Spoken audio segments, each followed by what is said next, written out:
It could keep you safe. It could keep you from getting shot. It could keep you alive. A mask could.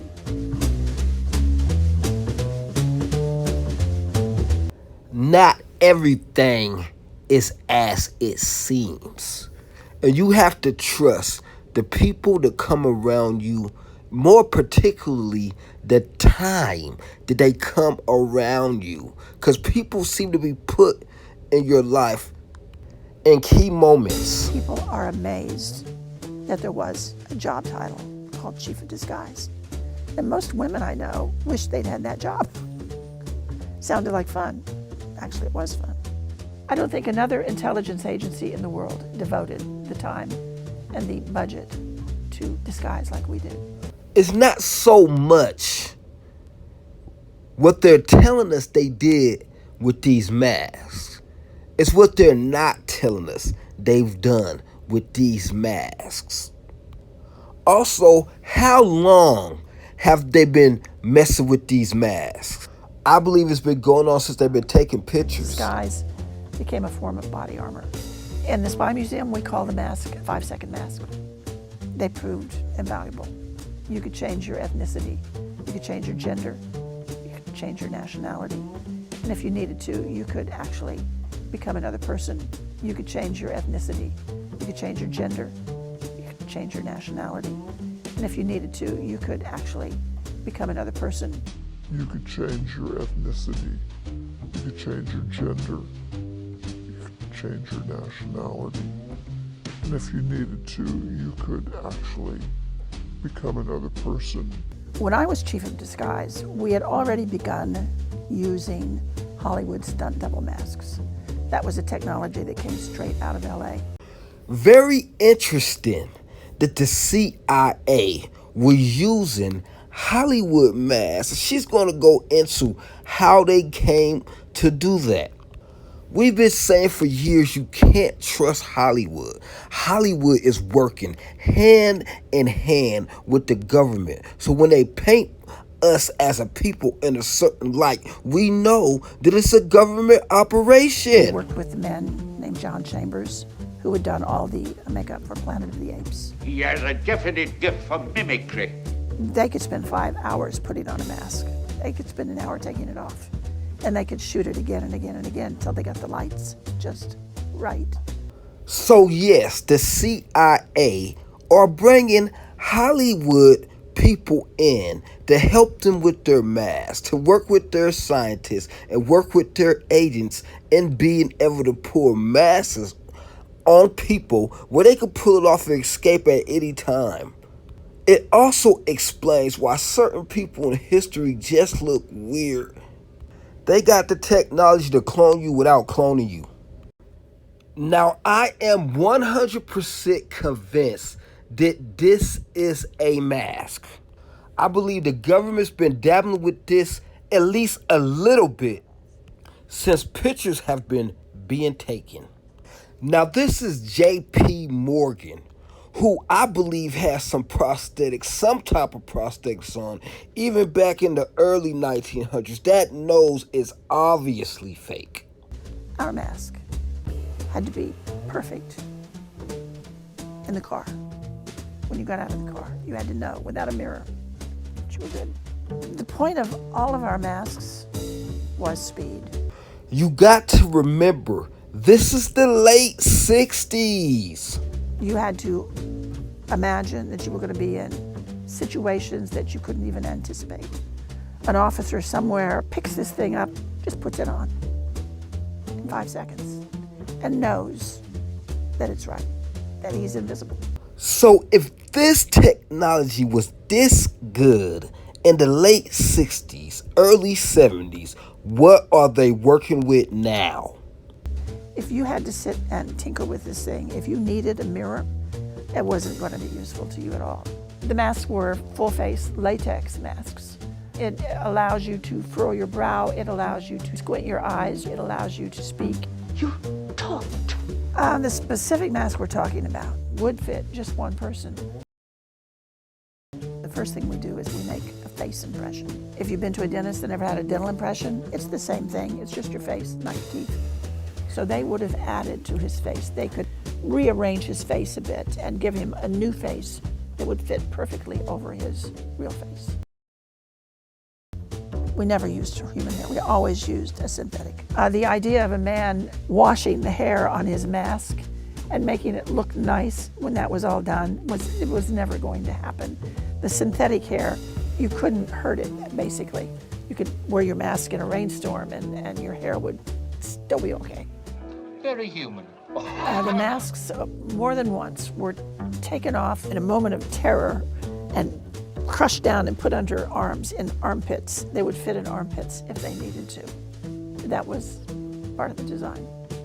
The mask is the culmination of a lot of work that we did at C.I.A. over a period of, I'd say, 10 years, developing that technology. It was a big challenge to come up with something that finally actually animated and worked to really fool a person closer than 3-4 feet from you. But we did. They learned the art.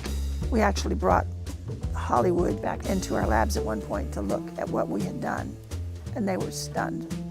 They're absolutely stunned. Congratulations. The fact that we're allowed to show it tells me the CIA have moved on. I don't know what they're doing. I shouldn't know. I'm dying to know, but I don't know. Relax. You'll get to see it all later on. So I'm proud to show people how good we got to that point and let them imagine. So what are they doing now? We always talk about disguise as though it's an onion. Whether you're building it or whether you're peeling it off. It's almost transparent layers. And when you get enough of them going, you disappear and this other person is in the room. Major concern was always protecting people. Protecting our case officers who were going into situations that might be dangerous. But importantly, protecting the foreign people that we were meeting with, who were very often risking their lives. Now make no mistake about this. This is a high-level matter of witchcraft. Making someone appear the opposite of they are is magic. If you were working in Europe and you were meeting with a clandestine source at a cafe, your biggest concern might be that your next door neighbor was going to wander into that cafe at that moment and say, "Hi, Bill," when you weren't Bill. And that kind of casual stumbling upon people was an issue. And so you'd wear what we called light disguise. Light disguise can be something as simple as a wig, maybe some facial hair, maybe some glasses, not a big deal.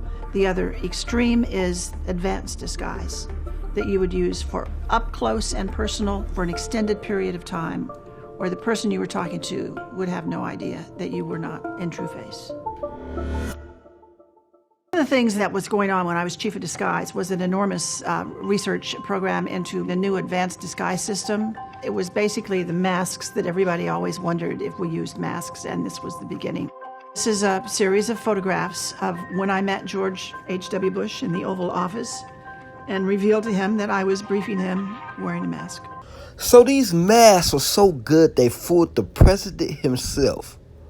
Now why is that significant?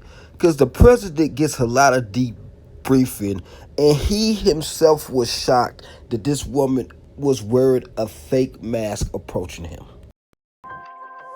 When you go to disguise a person, the general idea is that you're going to meet with someone in this disguise, and they're going to write a memo of the person that they just met with. We want every item in that memo that describes you to be wrong. Logical as this.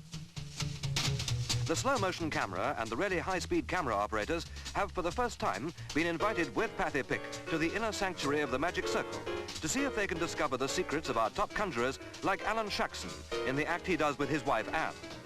If we're looking at a man and we want to change the way he looks, start at the top, and the first thing that comes up is hair. What's he got and what do you want to do with it? If he has curly hair, you want to go straight. If he has dark hair, you might want to go light. If he's young, you might want to throw in some gray. If he's old, you might want to cover up the gray. Do you present with facial hair? If you don't, maybe we're going to give you some. If you're going to be somewhere for a while, maybe we're going to have you grow some. So just to keep you guys up to speed, the year is 2021, and they're telling us about something they did in the late 60s. So they're at least 50 years ahead of what we think they can do. We have made prostheses on occasion. You could actually change cheekbones. You can add something here. You can add a forehead. You can do a nose. We could do what we call dental facades. We can change actually the shape of your face with the right dental facade. You haven't got a chance. This piece is called a plumper because it increases the plumpness of your gums. And when it does that, it changes the profile of your face. You haven't got a chance.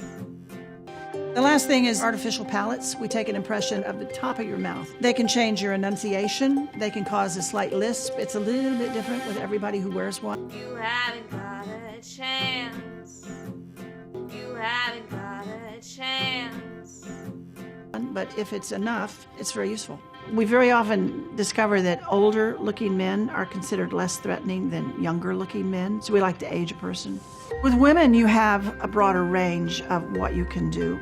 You also have one extra step. You could turn a woman into a man. I would mention that it's almost impossible to turn a man into a woman. You haven't got a chance. You haven't got a chance. You haven't got a chance. What we do is always additive. We can make you taller, we can make you heavier, we can make you older. We can't go the other direction. You want to be the person that gets on the elevator and then gets off, and nobody really remembers that you were even there. That is a design goal at the Disguise Labs at C.I.A. Come with me if you want to live.